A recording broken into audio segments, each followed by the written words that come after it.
Morning, everybody, and welcome to our midweek edition of AM Buffalo. We have a full show for you, but we thought we would start off with something really cool because we found out that with Martin Luther King Jr. Day coming up next week, they have a wonderful collection over at the Buffalo Museum of History for you. They have a collection of photos of when Dr. King visited Buffalo, and he visited Buffalo several times. We're going to check it out right now because it's on our Facebook page. So let's join Cheyenne Ketter-Franklin and Cynthia Van Ness with more.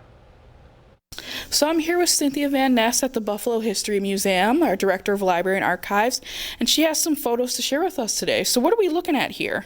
So we have 3 photos from Dr. King's visit to Buffalo in 1967, which was organized and sponsored by University of Buffalo.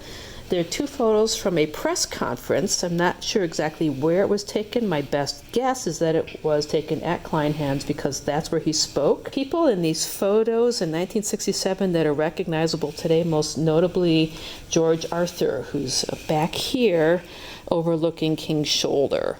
He is still with us today. And then our 3rd photo is probably at Kleinhans after Dr. King visited his talk, and he's greeting the audience, shaking hands. And again, there are people in this view from 1967 who are still with us today. I had a couple audience members ask about getting a copy of the photo because they were visible in it. Oh, so that's really neat. So he visited here 3 times now? He did. He gave a speech at the Statler Hotel in 1956.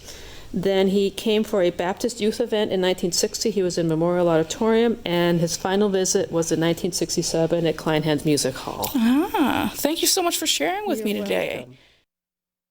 What you can do is that you can now take that video, like it on our page, and even send it to your friends.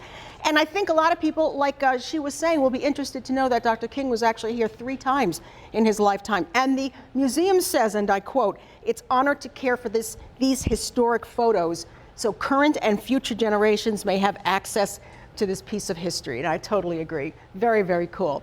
All right, yesterday at this time, Chief Meteorologist Aaron Mankowski said something about snow coming back to Western New York. Aaron, would you like to elaborate?